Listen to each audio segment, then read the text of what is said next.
আসসালামু আলাইকুম, welcome to Fauzia's cooking show.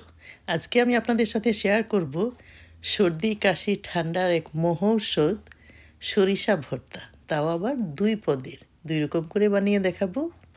চলুন তাহলে দেখে আসি। সরিষা ভর্তাটা করার জন্য এখানে আমি হাফ কাপ পরিমাণ নিয়েছি ইয়েলো মানে হলুদ রঙের যে সরিষাটা আছে, আর হালকা একটু কালো সরিষা মিক্স করেছি। হাফ কাপ নিয়েছি আমি রসুন, 1 কাপ পেঁয়াজ, আর মরিচটা অবশ্যই পরিমাণ মতো। তো কাঁচা মরিচটা দিয়ে ভর্তাটা করলেই খেতে বেশি ভালো লাগে। এক প্রকার ভর্তাটা করার জন্য এই যে হাফ কাপ পেঁয়াজ নিয়েছিলাম, 1 কাপ পেঁয়াজ নিয়েছিলাম, এটা থেকে হাফ কাপ আমি দিয়ে দিলাম রসুন, আর কাঁচা মরিচও দিয়ে দিলাম।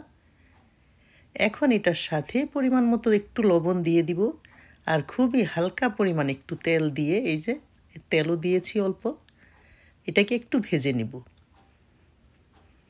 এই যে এরকম করে ভাজা ভাজা হয়ে যাবে, পেঁয়াজ রসুনটা সিদ্ধ হয়ে যাবে।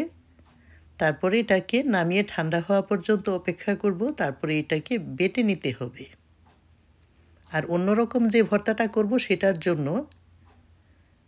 বাকি যে সরিষাটা আমি নিয়ে রেখেছি অর্ধেক, সেই অর্ধেকটাকে ধুয়ে বেশ ভালো মতো ব্লেন্ডারে দিয়ে দিলাম। তারপর এটার সাথে দিয়ে দিব হাফ কাপ পেঁয়াজ, আর বাকি যে রসুনটা ছিল সেটা, আর কাঁচামরিচ, আর হালকা একটু পানি দিয়ে বেশ ভালো মতো এটাকে ব্লেন্ড করে নিতে হবে। সরিষাটা কিন্তু বেশ খুব তাড়াতাড়ি ব্লেন্ড হতে চায় না, এটাকে বেশ সময় নিয়ে একদম ব্লেন্ড করে নিতে হবে। আর এই যে আরেকটা সরিষা, যেটা অর্ধেকটা আমি রেখেছিলাম ভাজা পেঁয়াজ মরিচ আর রসুনের সাথে, সেটাকে আমি একদম শিলপাটায় বেটে নিয়ে করব। এটার সাথে দিয়ে দিয়েছি 2টা কাঁচামরিচ।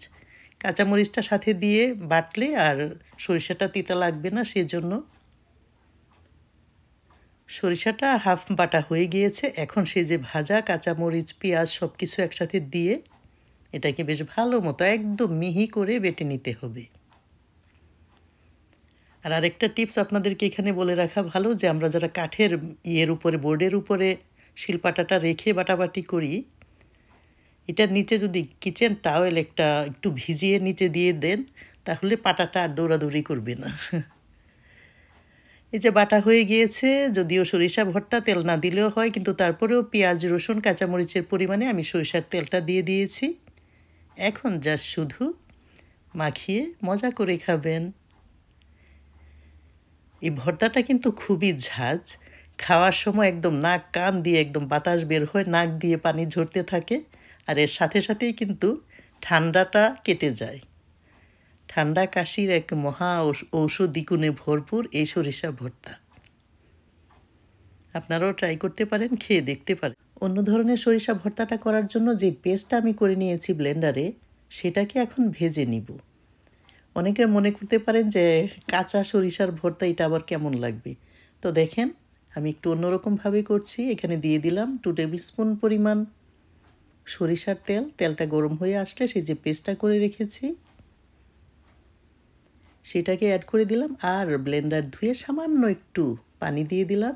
এখন অবশ্য লাফালাফি করবে, খুব সাবধানে এটাকে নেড়েচেড়ে নিতে হবে। এখন জাস্ট একটু নেড়েচেড়ে সুন্দর করে মিক্স করে দিতে হবে। তো এটার সাথে দিয়ে দিলাম একটু হলুদের গুঁড়া, এটা রঙটা একটু সুন্দর করবে। আর হলুদের এত গুণাবলী আছে, সেটাও অ্যাড হলো।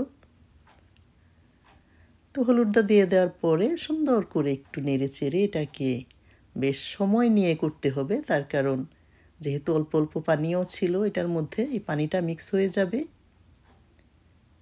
আর সুন্দর করে নাড়াচাড়া করতে করতে দেখবেন প্যানটার গা থেকে ছেড়ে ছেড়ে আসবে, একদম শক্ত হয়ে যাবে না ভর্তাটা। এই যে এই পর্যায়ে পরিমাণ মতো আমি লবণ মিক্স করে দিলাম। লবণটা দিতে তো ভুলেই গিয়েছিলাম, লবণ না দিলে তো কোনো কিছুর টেস্টই হয় না। তো বেশ ভালো মতো মিক্স করে নিচ্ছি। এই যে দেখেন, নাড়াচাড়া করতে করতে বেশ কয়েক মিনিট পরে দেখতে পাবেন এভাবে প্যানের গাটা থেকে ছেড়ে আসবে,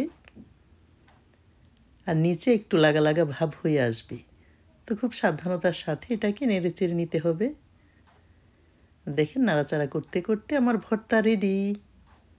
আপনারা ওইভাবে ট্রাই করতে পারেন, আশা করি ভালো লাগবেই।